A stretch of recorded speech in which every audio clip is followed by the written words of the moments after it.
And welcome back, trainers, to the Pokerus podcast episode 3. Actually, this is our 4th episode, but this is our 3rd one. I didn't fumble through that one as much because we actually recorded for about half an hour, but due to technical difficulties, I forgot to turn on the record button.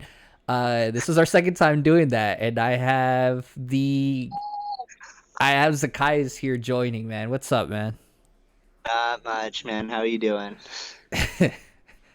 A little derpy, but yeah, no, I'm good, man. I'm good. So for those of you that don't know, this is Zakai's runs. He's the coach of the Mini Mud Kips, and he is 6-0, man. So both of us combined together are 12-0. Between us, we were 12-0, like plus 46 KO differential, um, you know, four X's and like three mistresses all between us. It's just amazing what we could do, But no, in all reality, man, it's good to have him on here. It's good to have you on here, man. It's good to have you in the league. You're already 6-0. It's pretty impressive considering, obviously, we really didn't know you before this draft started. I know you're really enthusiastic about it. And seeing you 6-0, I mean, what are your thoughts, man? What are your thoughts on being in the draft league? Like, how do you feel about being in with us? Obviously, it's a lot easier because you're 6-0. But how are you enjoying being in it with us? I guess is what I'm asking.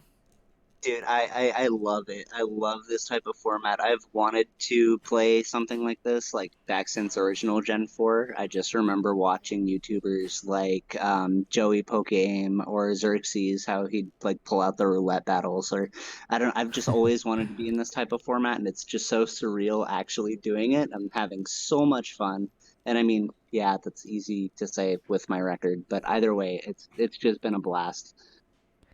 Yeah, man, it's your one also that you've been, like I said, enthusiastic about it, really supportive about anything that we push out, any content we have out, or being real interactive. So it's good to have you on here finally. I know we've been working on getting you on here, and so what for those that because we do have a couple of more beginner players that are on here or players that never entered a draft league.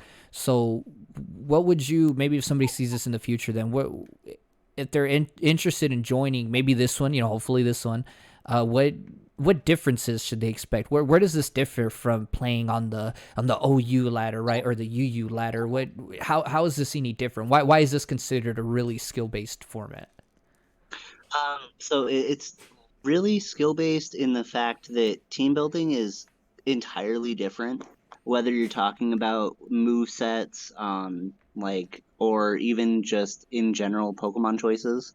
So, like in a draft league, each uh, coach gets to draft their own roster of Pokemon. Right. And having those individualized rosters with no repeats just makes it extremely special. It's kind of like a mixed tier thrown in with like I don't want to say like real life, but like if there was only one of each Pokemon, like that's what you're getting, and it's really cool. That uniqueness, right? Yeah. Yeah, So like it does. Sorry to cut you off there. So yeah, the fact that when drafting, you got to understand, like, if I don't pick up this mon, like, I actually don't get to use them. You know what I mean? But then you also don't want to jump the gun, and maybe he wouldn't have been. That's probably a whole different topic for a draft. But I know it makes the draft intrinsically really kind of fun as well as maybe frustrating because you're like waiting to pick maybe something and then somebody one or two spots picks the one that you wanted and now you can never use him. So yeah, it ends up the uniqueness of, right, how everybody has obviously a different roster. You don't see the same mons over and over and over, and I think that's actually really cool. As far as like team building though, so how does that affect? I guess leading into this, so how does that affect like your team building, your moves that you bring, your roster building? Like, how does that differ than just saying, oh, I'm going to select this 6 mons that are tried and true and have the synergy in OU? Like, you can't really, you might not be able to draft that. So how does that work? Especially with the whole so tier system being involved as well. yeah, so like I actually just pulled up Ricky's roster just so I can kind of bounce it off of mine and give some examples.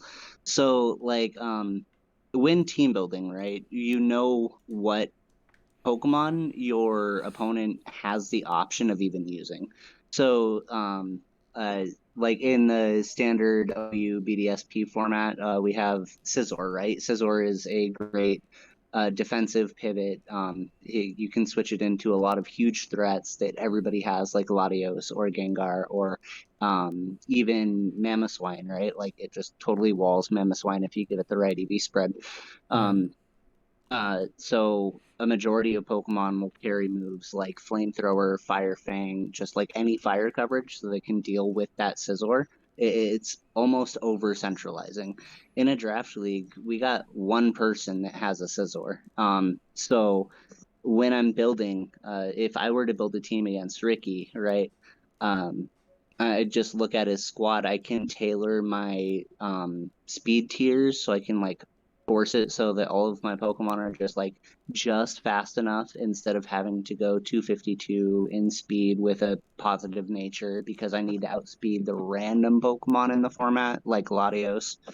Um, Mm-hmm. I can also, with move sets, if I want to bring Gengar against Ricky specifically, I know that I actually probably don't even need Sludge Bomb. It doesn't hit his team that well. My best options are probably like a Thunderbolt or Energy Ball and like Shadow Ball. And I can specs. I know that it's going to be faster than anything on his team except for the Jump Bluff. And nothing can really, outside of a Scarf, even deal with that Right. game.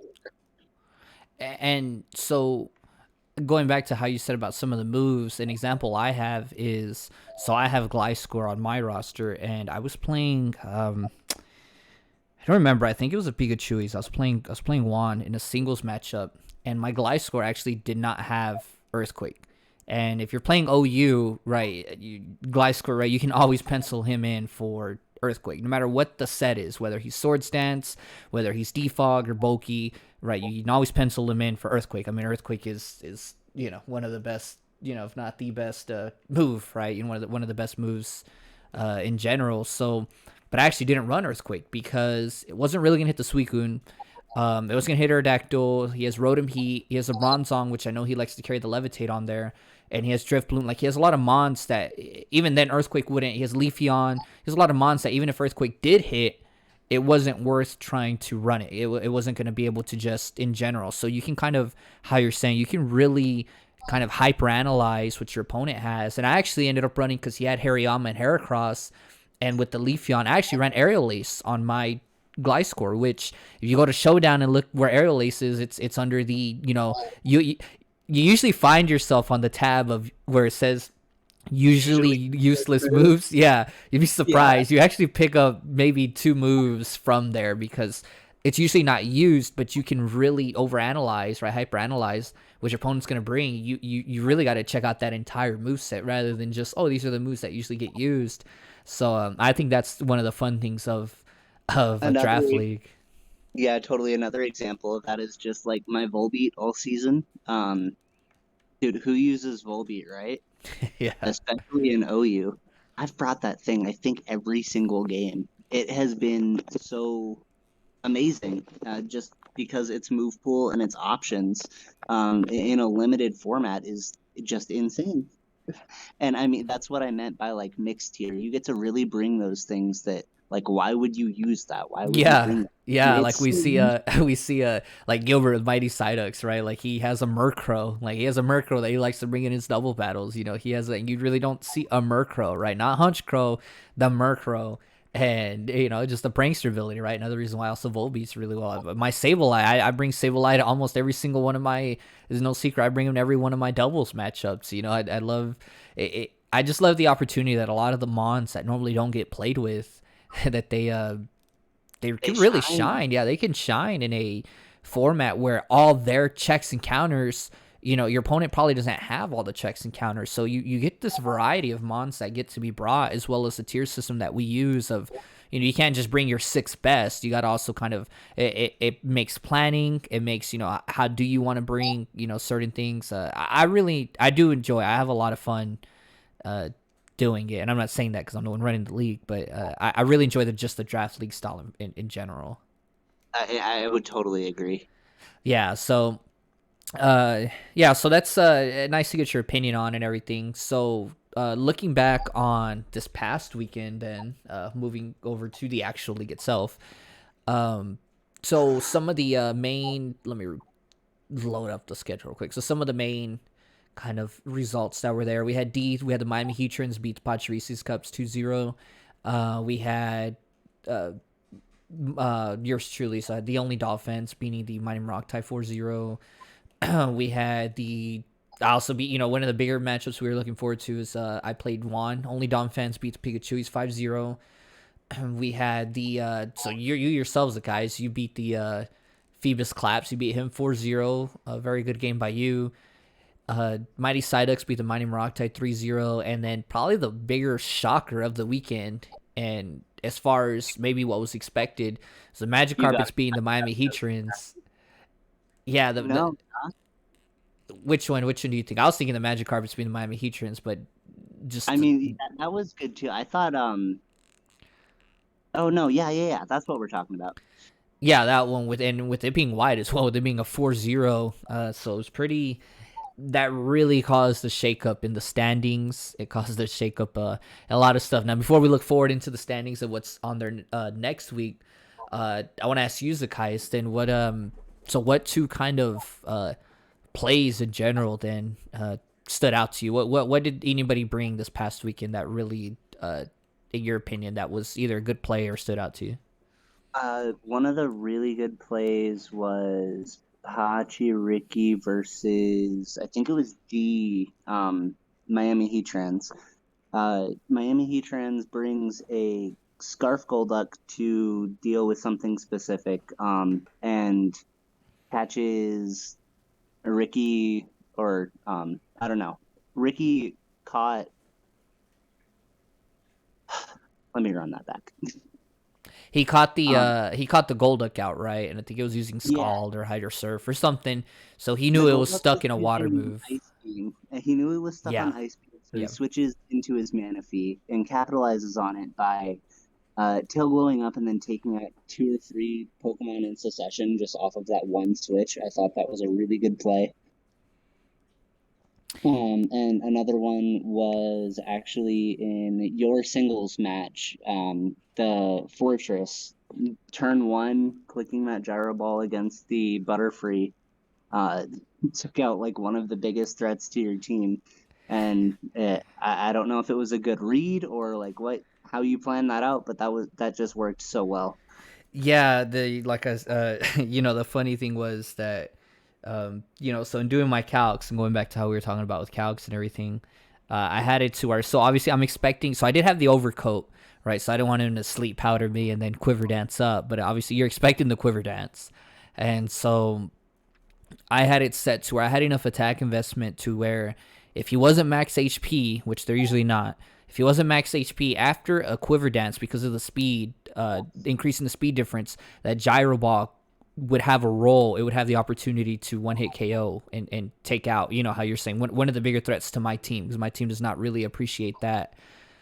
Kind of having that speed, because now my Road and Mo can't come in and check it because now he's going to be faster. And so I knew that would really be a problem. I actually had to have my Infernape couldn't come in because he's also weak to a Hurricane, right? So Quiver Dance Hurricane to me was really that was what my team building was going around. And so seeing it right away as it comes to fruition that Butterfree comes out versus my Fortress, I do some calcs real quick, and what I felt to see was that Quiver Dance plus Hurricane actually has a role to knock me out as well. And so my plan was to try and maybe spike up, let him Quiver Dance, and then I would hit him with the Gyro Ball. Now that I could just one hit KO him, but I saw that and I was like, let me just go for the Gyro Ball right away, and I was able to get the 2 hit KO off. And I was so worried about that Hurricane, and I ended up talking with him afterwards, and it was like, oh yeah, no, Butterfree doesn't have a Hurricane in BDSP, and I was like, well, I did all that stress for nothing. Like, it could have still been a threat, but obviously nowhere near the threat I thought it was gonna be, because I was specifically worried about Hurricane. And so we just had a good laugh after. We thought that was pretty. For me, anyways, I thought that was pretty hilarious. I was stressing over nothing, man. So what So what mon stood out to you? Who gets your medal of Zacchaeus honor there? What who stood out to you as far as who's your MVP this weekend? So MVP most valuable Pokemon has to go to the Mighty Psyduck and his Cresselia in the double battle. That thing, dude, just sat there and Thunderwaved, I think, all six of his opponent's Pokemon. It It's was sat there all great. season, man. It has just sat there all season. It just that had to have made the game so much easier. It sat there and it clicked Thunderwave, and all of his opponent's Pokemon got paralyzed. Just definitely MVP. Yeah, it sits there. It's so weird how he plays it. He plays it so efficiently. It sits there and it's thunder waving you, and then it's setting screens up, and then your opponent chooses not to hit it, and so it's just moonblasting and sidekick you, or maybe ice beaming you, and like you literally know he's gonna pick from a pool of maybe six moves. You know, my trick room every once in a while, and somehow that thing still happens to stay alive, or it's just enough of a distraction that something else hits you, and it's so It's good, you know. Yeah, it's just effective. Like it does what it needs to. Yeah, it's crazy, you know. So normally, you know, Cresselia Cress is a UU, and even a UU that doesn't get used often, and so in our draft league though, we have Cresselia as one of the top mons. We have it in the S tier itself. And it's still, as you can see, it still does work. You know, it can still be brought. Like, why do you think that um, it's still so effective when in a normal ladder setting, it's, you know, even in a UU format, you might not even bring it. Why is there such a gap? So that definitely exists. Mostly just as a result of the format. Because each like team has its own roster, you don't have those general checks that like almost every team is running. If you were to try and bring Cresselia in BDSPOU, everybody has Scizor. Half the people have like a Weavile or, something specifically that can hit Mm-hmm. hard enough with stab to just, Gengar, yep. yeah, Gengar to just like nullify it. Um, but in a draft format, those four or five Pokemon we just listed, only one person has them. So I mean, like just Yeah, by math, even that if means like yeah, even if they spread out, let's say they all went to different trainers, you're still talking about six or seven trainers that don't have a direct answer then to a Cresselia, you know, and like that's another reason how, to our point earlier, where it allows a lot of lower used mons, you know, to shine, because all their checks and counters that would normally, you know, not allow them to get used, they're allowed to, you know, they're allowed to get used. They're allowed to. You don't have to be scared of like, oh, he's a psychic type and U-turn is just rampant, right? You got your Infernapes and your Scizors that you know you're gonna see on every team, and so without support, you know, I can't run this, you know, this bulky psychic type, and or this, you know, whatever, a bulky dark. There's another reason that Umbreon really doesn't get used, even though it does a lot of work in this format. So yeah, I think you're spot on there with that point. That's actually a really good point, you know, and so. But yeah, so that's a good MVP to pick. And so looking forward, we actually have the game of the week will be the Miami Heatrons versus the Mighty Psyducks Sunday, January the 30th at 7 p.m. Eastern, 6 p.m. at my time Central, and well, I guess while I'm listening, right, 5 p.m. Mountain Time, and then 4 p.m. you guys over on the West Coast that are living in the past over there. And so, yeah, man, that's gonna be a really good matchup. And and that's a really big game too for just for playoffs and for that division. yeah, that level ball division, you know what I mean? The level ball division is likely gonna, assuming D doesn't lose his first matchup, or you know, D would have to lose his first matchup, and then Mighty Cytix would have to win his first matchup for this game to not have any relevance. If any other effect happens, if they both win or both lose their first matchup by the time they play this one will decide all the marbles due to tiebreakers, with D already beating the Mighty Cytix to begin with. So if they end up with the same record at that point, D will have the tiebreaker. So this is going to be a huge matchup to see who gets the 3 seed and who gets the 4 seed. But obviously, kind of the bragging rights of who won that division. It was a really competitive and tough division. So that's going to go a long way to seeing who gets that. And the 3 and 4 seed, even if they both win their playoff game, that's going to decide, who goes to play the 2 seed, who goes to play the 1 seed, which you and I both currently hold respectively. And so the other one that I think is going to be really big, though, is the Poncharisis Cups versus the Pikachuis, because if you look at the records, that actually is going to have a huge impact on.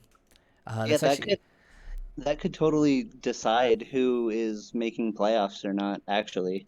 Yeah, that game could come down to which one of them makes the playoffs, because Juan, the Pikachuis, he's already beaten Ricky. So if he were to beat him again and they end up with the same record, Juan would actually have any tiebreaker over him, so Ricky would maybe have to hope that the Magic Carpets doesn't win one of his games, or however, because they're both 3-3 right now. So, and Ricky does play me as well. So, obviously I'm going to have to throw everything I have at him, just like he will to me, because we're both, I'm still trying to vie for maybe the 1 seed, right? Or at least to get the round off.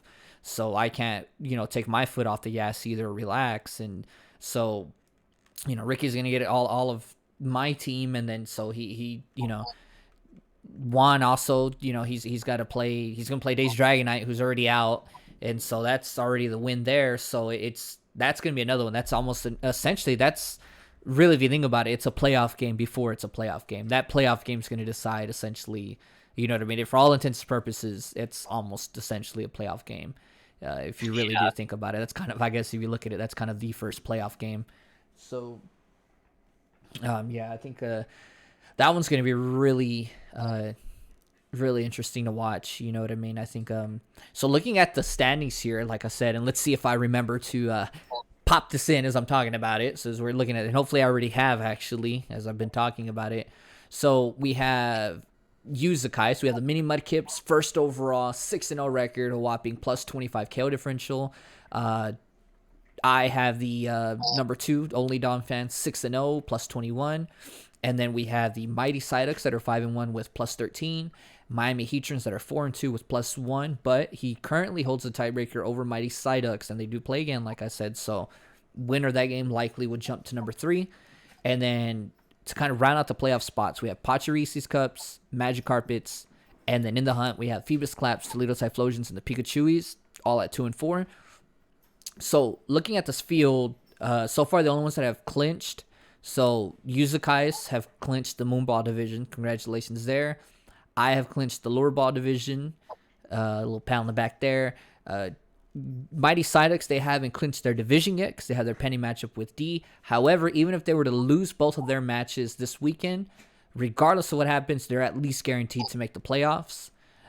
So that would be irrelevant. They could end up anywhere from the 3 seed all the way down to the 6 seed.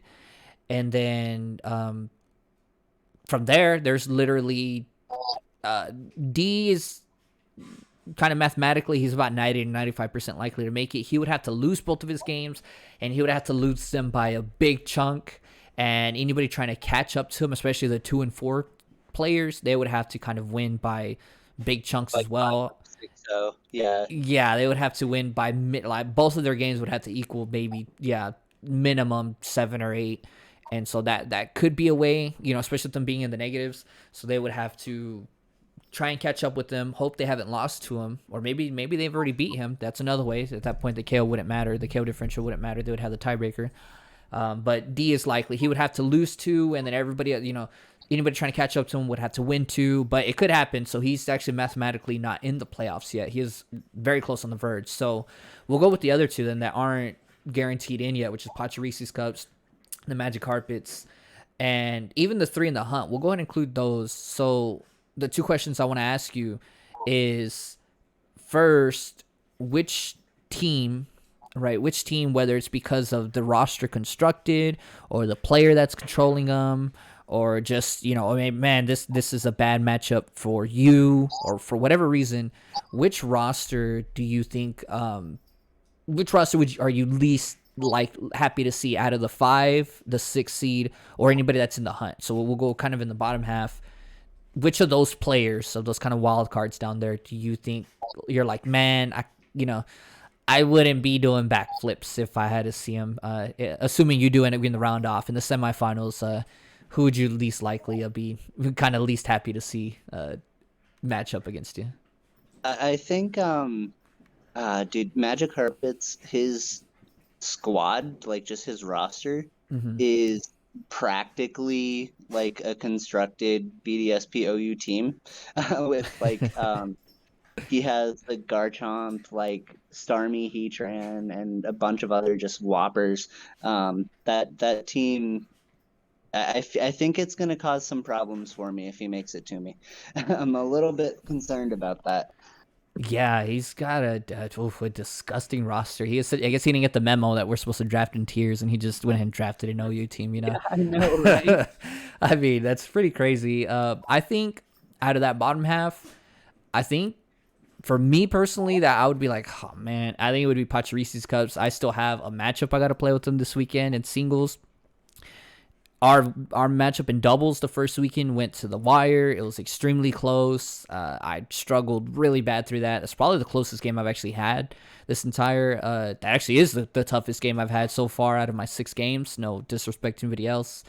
And so yeah, that one's been really tough, and he's an excellent player in doubles as well. And it's one of those that it's just like, man, if I slip up, all the work I've done in this regular season, he could end up just zooming by me. So for me personally, that's one that I wouldn't like to see.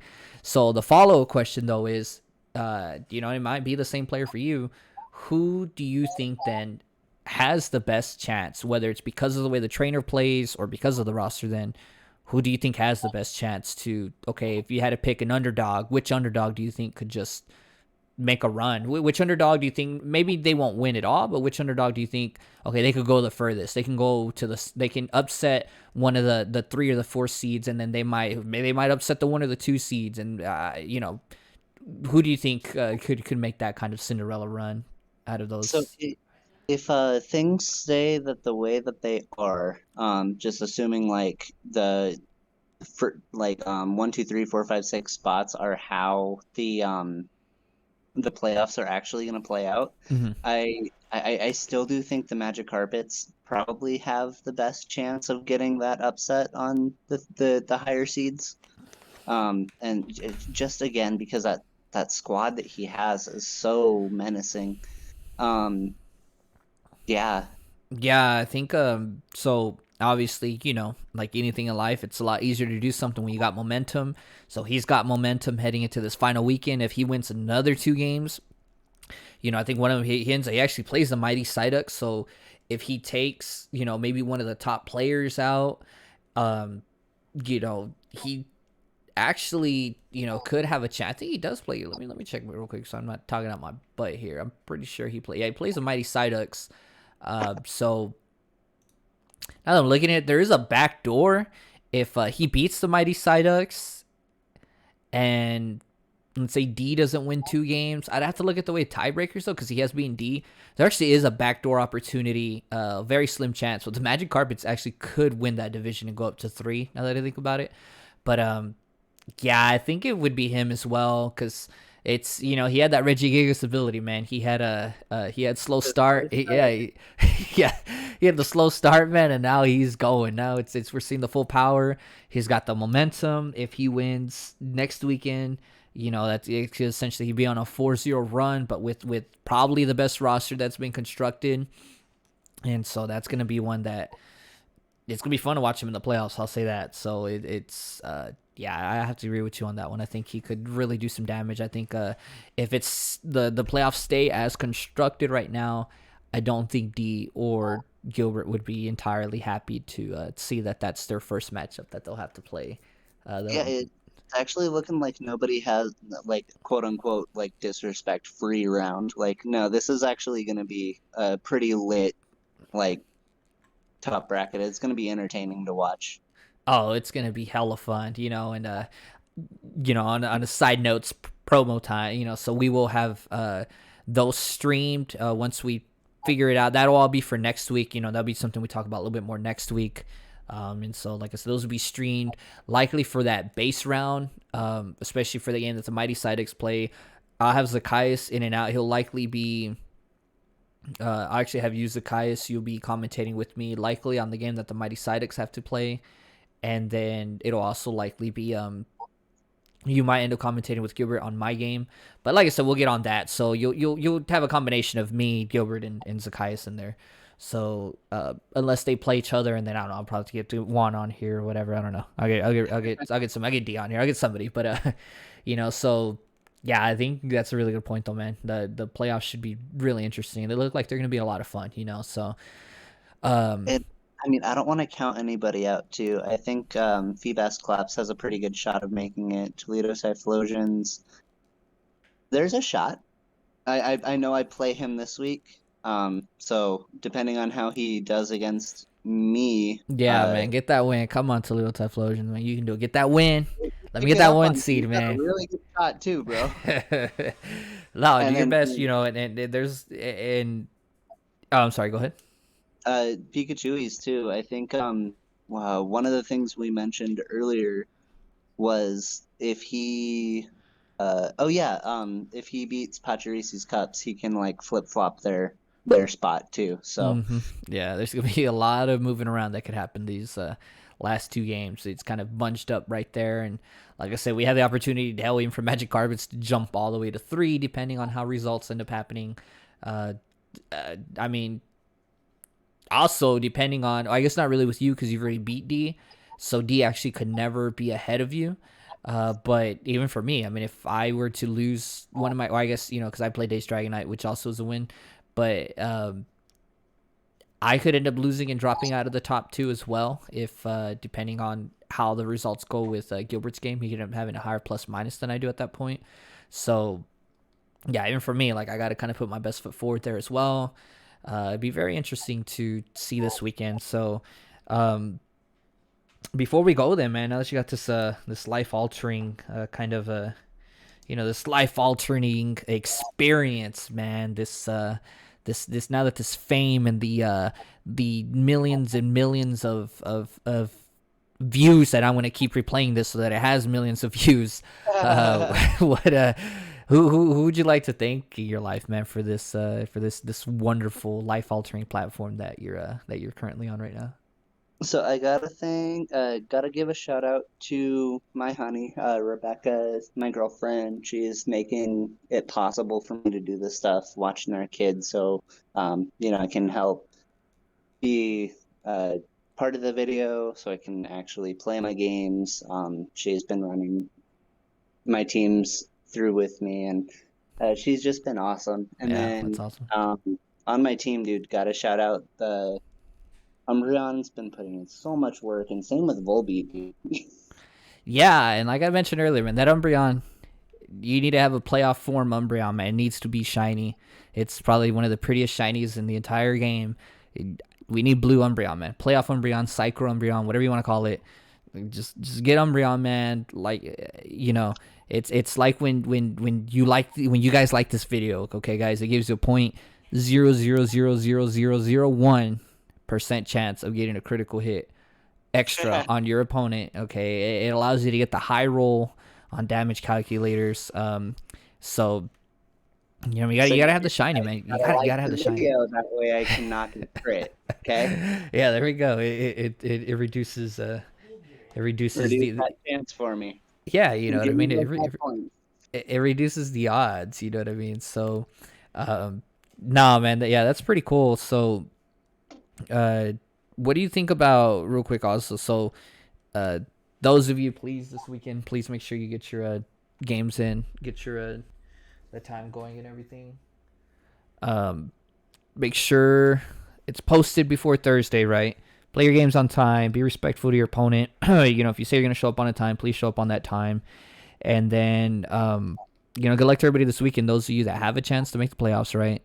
And those of you that, have a chance to move up in the playoffs, good luck to everybody. And those of you that can't make it or are out of it currently, we hope you guys stick with us, even after this weekend. Either stick with us into the following season or stick with us into,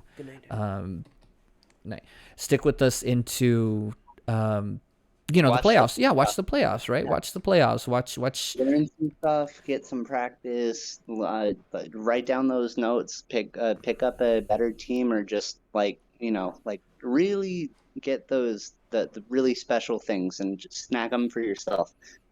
Yeah, that's great advice. Just learn from it, right? If you learn from whatever experience, if you learn from losing experience, that sounds cheesy, but if you learn from a losing experience, you technically didn't lose, right? You don't take losses, you take lessons. So as long as you're learning from it, it doesn't matter what your record. If you ended up 1-5, you ended up 2-4 or 2-6 at that point.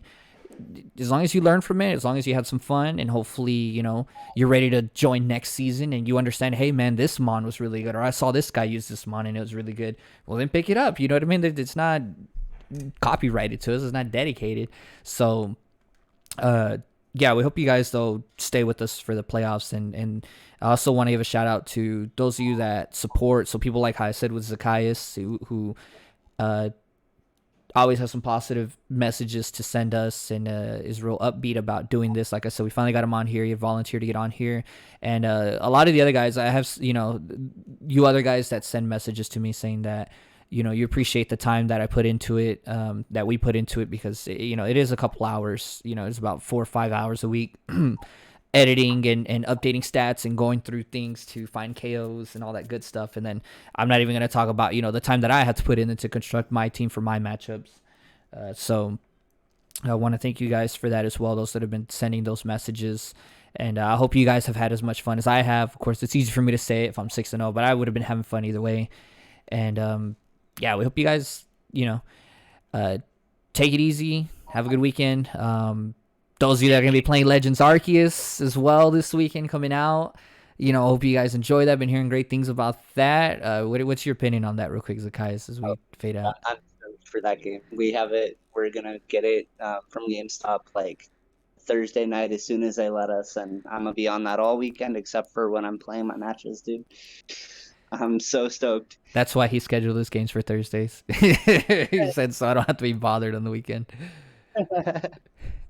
Oh man, yeah, I'm super excited, super super pumped for that, man. I can't wait. And so, more Pokemon, man. You can't complain about it. So, thank you again, guys, for joining, man. And I hope the rest of you guys have a great weekend.